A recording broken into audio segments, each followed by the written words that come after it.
Each week, we bring you stories of athletes who inspire us. Vacaville senior Ethan Birch learned to wrestle before he could walk, and he's grown up to be one of the best wrestlers in California. But as Brian Mueller tells us, after a life-changing car crash, his greatest victory is getting back on the mat.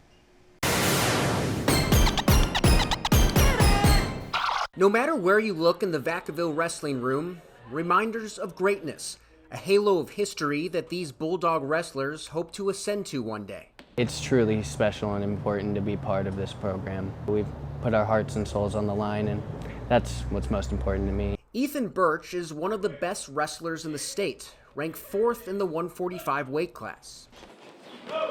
Ethan just has like a drive that's kind of like no one else has it in this room. He kind of holds that real like Vacaville Bulldog mentality in a way. There are 25,000 kids wrestling, but has only one state champ. There are no divisions.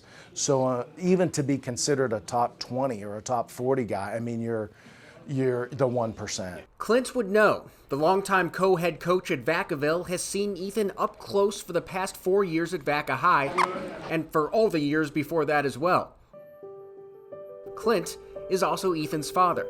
I remember when he was in diapers, I was in the front room and we were practicing halves and reversed halves, and you know, pinning dad. He's always there for me when I need him as a coach and a parent. He always helps me get my stuff ready. He's always making sure I'm ready to go. I'm not stressed out before tournaments. My message to Ethan was always about being brave. I wanted a son that would toe the line, shake somebody's hand, and wrestle as hard as he could.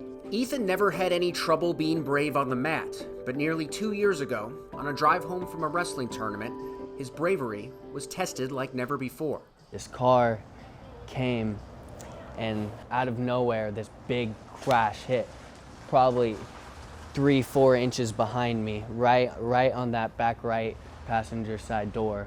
Going north on 99 near Modesto, their car was hit by a drunk driver. Ethan's mother, Kelly, was also in the car, along with teammate Hayden Marino and his mother. We're just spinning on the freeway.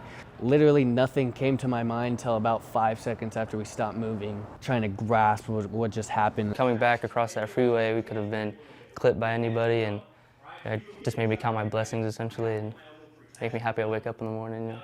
It was a bad accident, but luckily no one was seriously hurt. Hayden had a concussion and Ethan felt fine at first, but after an initial doctor's visit, got some bad news on a follow-up appointment. They explained to me that my C5 vertebrae had been fractured in the car accident, and I would no longer be able to complete my sophomore season. It was very heartbreaking.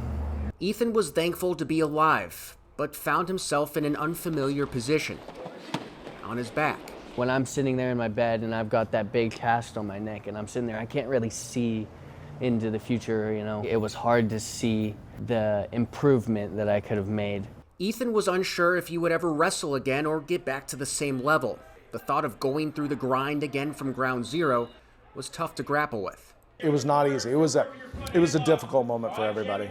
You're thinking to yourself, well, do I really want to build it up again and have it taken away again, right? There's all those feelings. I mean, it's not an easy thing as an elite athlete. Sometimes you got to ask yourself, I mean, I'm sure in dark moments, you know, is it worth it? Ethan decided that it was worth it, even through the constant rehab that is still ongoing and the pain he feels in his neck from time to time. It's all worth it, and not just to get on that state podium, but for the new perspective it's given him on the sport he loves. Every time that I go to practice now and I feel like I don't want to work as hard or I'm not feeling it today, how did I feel when I couldn't do it? How did I feel when I didn't have the option to do it? So I always remember that. It can always be taken away from you. A lesson that Ethan learned again last year when the pandemic pinned any hope of a state wrestling meet. But Ethan's senior year has been a different story. He committed to wrestle in college at powerhouse St. Cloud State, and his goal to make a state podium is within reach. And no matter how many spots on the wall Ethan occupies when all is said and done, just being on the mat again means Ethan's on top.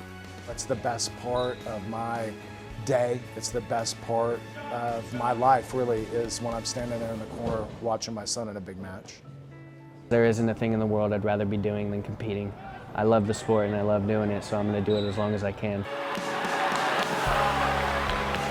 Reporting in Vacaville, Brian Mueller, 49ers Sac High Sports. Ethan says he's looking forward to wrestling for one of the best programs in the country at St. Cloud State next year, though he says he will need to buy maybe some warmer clothes for those Minnesota winters. Yeah, I think that might be a good idea. Yeah. But it sounds like Ethan knows exactly what he's doing, so he'll be great.